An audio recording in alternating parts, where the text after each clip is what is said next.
Are whales talking to each other? Definitely.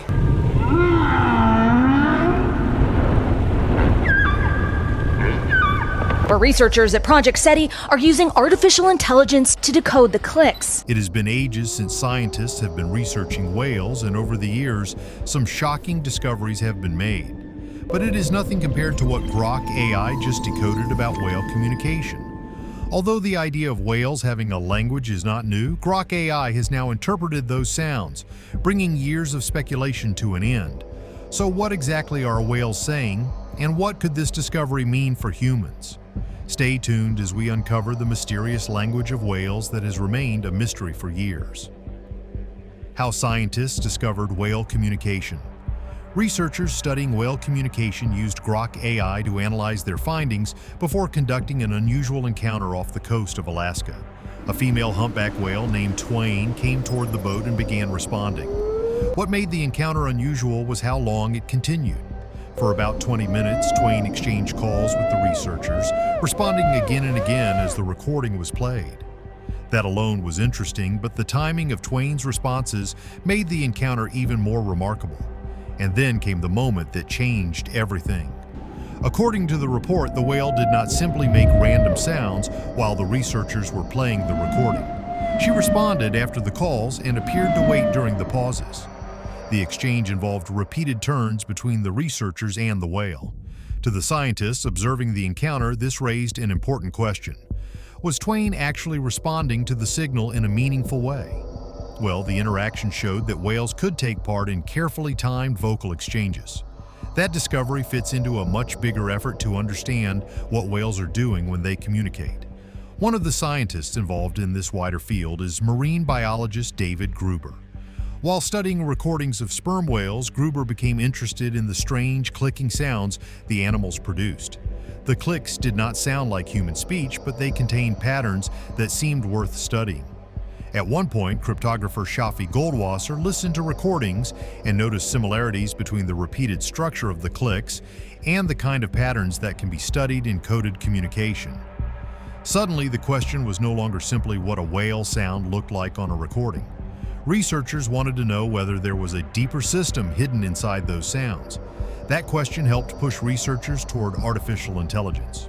In 2020, Project CETI, short for the Cetacean Translation Initiative, was launched with the goal of studying sperm whale communication on a much larger scale using artificial intelligence. The project brought together marine biologists, linguists, computer scientists, and other researchers from institutions including MIT, Harvard, and the University of California, Berkeley. Instead of listening to a few recordings one by one, they wanted computers to examine huge amounts of whale data. The idea was simple. If whales were using the same sounds or patterns repeatedly, AI might be able to identify those patterns faster than humans could. And the amount of information available was enormous. Researchers examined thousands of recordings made from sperm whales, including about 9,000 vocal sequences in one major study. What they found was surprising. Earlier research had identified roughly 21 basic sperm whale vocal patterns, known as codas. The newer analysis identified 156 distinct coda types. These were not simply 156 completely unrelated noises. The researchers found that the sounds could be changed and combined in different ways, creating a much richer system than scientists had previously understood. This is where things became especially interesting. A sperm whale coda can contain differences in rhythm, speed, timing, and other features. Two calls may sound similar at first, yet small changes can make them different. A whale can also produce a familiar pattern at a different speed or with additional sounds. Think about the way a person can say the same word differently depending on the situation. The basic word remains recognizable, but the timing, tone, or emphasis can change. Researchers are beginning to ask whether something similar happens with whale calls. That possibility connects whale communication to an idea known in linguistics as duality of patterning. Human language uses a limited number of basic sounds that can be arranged in many different ways to create words and sentences. Whale communication is not known to work exactly like human language, and scientists are careful not to make that claim. But the discovery of different combinations and variations in sperm whale codas suggests that their communication may have more structure than simple one sound, one message signals. The whales may have a system in which changes are important. The researchers then noticed another detail that made the picture even more complicated. Sperm whales do not always communicate in exactly the same way with every individual. Their calls can change depending on who they are interacting with. Scientists have described this possibility using the term audience design. Humans do something similar all the time. You may explain something one way to a close friend and another way to a child, even when you are talking about the same subject. If whales really are changing their calls according to the individual listening, it would suggest that their communication is more flexible than scientists once believed. The sounds themselves also contain details that are difficult to ignore. Linguist Gaspar Bacus of the University of California, Berkeley, has examined sperm whale recordings for structures that resemble features found in human speech. Some whale sounds can contain acoustic patterns that have been compared to vowel-like sounds and diphthongs. That does not mean sperm whales are speaking English underwater. It means their vocal system can produce changes in sound that are more complicated than a simple click repeated over and over. The more researchers examined the recordings, the harder it became to describe whale communication as nothing more than a collection of basic signals. One pattern has attracted particular attention.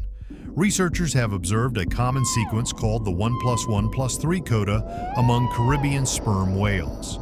The name comes from the sound itself. It is made up of one click, followed by another click, and then three clicks together. Researchers have heard this pattern in different social situations, which has made them wonder what it means. Some believe it may be used to communicate something like "I am here," but this has not been proven. Scientists are careful not to assume that whale sounds have the same meaning as human words. Whales may have their own way of communicating through rhythm, timing, repetition, and different sound patterns. Researchers are studying when and how whales use these sounds to better understand what they are trying to communicate. But this raises an even bigger question. If whales can combine sounds in different ways, what exactly can they communicate with those patterns? Could they be sharing information, identifying themselves, or even expressing something we have not yet imagined? This is where things get even more interesting, and we're about to reveal the answer. Stay tuned. What whale can do with its communication. A sperm whale calf does not simply enter the ocean already knowing everything its family knows. It has to learn. The young whale grows up surrounded by a particular group, listening to the clicks produced by older members and gradually learning how those sounds are used. One important part of this system is the identity coda, a click pattern that helps identify the social group to which a whale belongs. The calf practices these sounds as it grows, much like a young animal learning the habits of its family. This means that part of what makes one whale group different from another may not come from biology alone. Some of it is learned. That idea becomes even more interesting when you consider what happens when whales realize that something unusual is around them. During an acoustic study in the Galapagos Islands, researcher Oscar Palacios and his team were observing a group of 25 sperm whales. Then something strange happened. The whales became silent at the same time. The silence was not just one whale stopping its clicks. The whole group appeared to stop vocalizing together. The researchers suggested that the whales may have detected the underwater microphones being used to monitor them. If that explanation is correct, the whales were not simply making sounds without noticing their surroundings. They may have been paying attention to what was happening around them and changing their behavior in response. And whales have another reason to pay attention. Their communication may help them pass information from one group to another. Historical whaling records have been used to suggest that sperm whales could communicate information about human hunters. American whalers eventually entered new hunting grounds in the Pacific, and the number of successful kills reportedly declined sharply after their arrival. This change could suggest that whales were warning one another about the danger. It does not prove exactly what the whales communicated, but it raises a remarkable possibility. A whale that encountered a dangerous human hunter may have been able to pass information to other whales, giving them a reason to become more cautious. There are also old observations that make this possibility even harder to ignore. Historical accounts describe sperm whale groups becoming quiet after one of their members was harpooned. Then, after the injured or dying whale was separated from the group, the remaining whales sometimes produced intense clicking sounds. Nobody can say with certainty what those clicks meant. They could have carried information about the injured whale, the danger nearby, or something else entirely. Still, the timing is striking. The whales were not simply making random sounds. Their behavior changed during an important event involving one of their own. That brings us back to the way whales use communication within their groups. Their sounds have different patterns, and the timing of those sounds can change depending on the situation. Whales can respond to one another, practice the vocal patterns used by their group, and appear to adjust their behavior when circumstances change. Put all of that together and whale communication starts to look less like a collection of simple warning signals and more like something connected to social life. Their sounds may help individuals stay together, respond to danger, and coordinate what the group does next. Orcas provide an even clearer example of how behavior can spread through a population. Around 2020, orcas living off the Iberian coast began attacking the rudders of sailing vessels. The behavior became so noticeable that it attracted widespread attention. According to study, the behavior was believed to have started with a female orca that had experienced a traumatic encounter with a boat. Other orcas then appeared to copy the behavior. What makes this important is that the whales did not need to be born knowing how to attack a boat rudder. They could learn the behavior by observing other members of their group. That kind of learning tells us something important about whale societies. Different orca populations can have their own vocalizations, prey preferences, hunting methods, and social structures. One population may behave differently from another even when both are the same species. These differences are described as examples of animal culture because they can be passed from one generation to another through social learning. The young learn from the older members of the group, and those learned habits can remain within the population. So when we look at two whale groups behaving differently, the difference may not simply be a matter of instinct. Their social history may also be playing a part. Sperm whales have another advantage when it comes to keeping that history alive. They can live for around 70 years. That gives older whales a very long period in which to gather and retain information about their environment. An older whale may have knowledge about feeding grounds, migration routes, and places where danger has been encountered. Younger whales can learn from these older members as they grow. In this way, a whale family may carry useful information for decades without ever writing anything down or recording it in the way humans do. Think about what that means for a moment. A young sperm whale does not have to discover every safe feeding ground by itself. It can remain with older members of its family and learn from their experience. If those older whales know where food can be found, where the group usually travels, or where certain dangers have appeared, that knowledge may help the younger whales survive. The ocean is enormous and conditions can change quickly. Having experienced members of the family may therefore give a group an important advantage. This also explains why the loss of an older whale could mean more than the loss of one animal. If that whale carried knowledge that had been passed down through its family, some of that knowledge could disappear with it. A feeding ground might still exist, but the information about where it is or when to visit it could become harder for the younger whales to obtain. A dangerous area might remain dangerous, but the whale that knew about it may no longer be there to guide the group. So whale communication is something that may help preserve information across generations, but that's not all. The idea of collective memory becomes even more interesting when we connect it with the whale's learned vocal patterns. A calf learns the sounds of its group. Older whales retain information about their surroundings. Groups develop their own ways of behaving. Orcas can pass new hunting behaviors from one individual to another. Put these pieces together, and whale society begins to look like a place where knowledge can travel through generations. A whale may learn not only how to make a certain sound, but also how to behave, where to go, and what to avoid. And this brings us to a much bigger question. If whales can use communication to pass knowledge, preserve memories, and influence the behavior of future generations, could that communication ever be used in ways that put whales themselves at risk?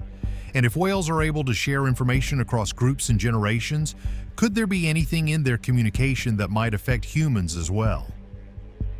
These are questions researchers are only beginning to explore, and the answers may reveal a side of whale communication that we have never considered before. What whale communication language means to humans. The story of humans and whales has never been completely peaceful. Long before modern ships filled the oceans, sailors already knew that a whale could become dangerous when it was hunted or cornered. One of the most famous examples happened on November 20th, 1820, when the sperm whale ship Essex was attacked by a large bull sperm whale in the Pacific Ocean. The whale struck the vessel with enough force to sink it, leaving the crew stranded in small boats far from land. The survivors spent 83 days at sea before the ordeal finally ended. The story became so famous that it later helped inspire Herman Melville's Moby Dick. The Essex was not the only ship to suffer this kind of attack. Another case involved the Anne Alexander, which was rammed and sunk by a sperm whale in 1851. Then, in 1902, the Kathleen was also rammed. These incidents became part of a much longer history of dangerous encounters between whalers and sperm whales. The animals were being hunted for their valuable oil and other products, and some appeared to respond aggressively when attacked. To the sailors involved, these were frightening encounters. To the whales, however, the attacks may have been a response to a serious threat coming into their world. That threat became much larger when commercial whaling expanded. During the 20th century, enormous numbers of sperm whales and other large whale species were killed. But the danger to whales was not only the loss of individual animals. A whale was also part of a family and a social group. Older whales could carry information about feeding areas, travel routes, and dangers. When these animals disappeared, the younger whales could lose opportunities to learn from them. This makes whale communication important for another reason. If whales use sounds to maintain social relationships and pass information between members of a group, then anything that interferes with those sounds could affect how the group functions. Today, that interference is coming from a very different source. Large ships now travel through the same waters where whales feed, travel, and communicate. Ship strikes can injure or kill whales, and the noise produced by these vessels can make it harder for whales to hear one another. There is another problem that cannot be seen from the surface. The modern ocean is extremely noisy. Commercial ships produce constant engine and propeller sounds. Military sonar and seismic surveys can add powerful sounds to the underwater environment. For sperm whales, this matters because sound is central to their lives. They use clicks for echolocation and codas during social interactions. Human-made noise can reduce the communication space available to sperm whales and interfere with feeding, migration, and social behavior. Research on North Atlantic right whales shows how serious this problem can be. A study published in 2012 found that high background noise, mainly from ships, reduced the whale's ability to communicate by about 2/3. Just imagine trying to have a conversation while heavy machinery is running beside you. You might still hear the person, but you would have to work much harder to understand them. Something similar can happen underwater when human noise becomes too loud. If whale calls are covered by ship engines or other sounds, communication becomes more difficult. This can affect finding food, staying connected with other whales, and responding to danger. So the first possible danger of whale communication is not that whales might use their language against humans. The more immediate danger is that humans may interfere with a system whales need to survive. But what about the other side of the question? Could better knowledge of whale communication ever create a danger to humans? There is currently no scientific evidence that sperm whales can use communication to plan attacks, organize against humans, or deliberately cause harm. The Essex and Anne Alexander incidents happened while whales were being hunted or confronted, not because of a whale communication system. Instead, understanding whale communication could help humans avoid dangerous encounters and reduce disturbance from ships, boats, and fishing activity. Project CETI's work is moving toward real-time monitoring, including a 2026 underwater robotic system that detects and follows sperm whale codas. However, better knowledge could also be misused if humans learned how certain sounds attract, separate, or influence whales. This makes the difference between understanding and controlling important. Using whale communication to protect a group would be very different from using it to lure or manipulate the animals for human purposes. As knowledge grows, the challenge will be to use it responsibly while respecting whales and their behavior. What do you think understanding whale language could mean for humans? Let us know your thoughts in the comments below. If you enjoyed this video, don't forget to like, share, and subscribe to the channel. Also, click on the next video that's on your screen. You'll enjoy that one too.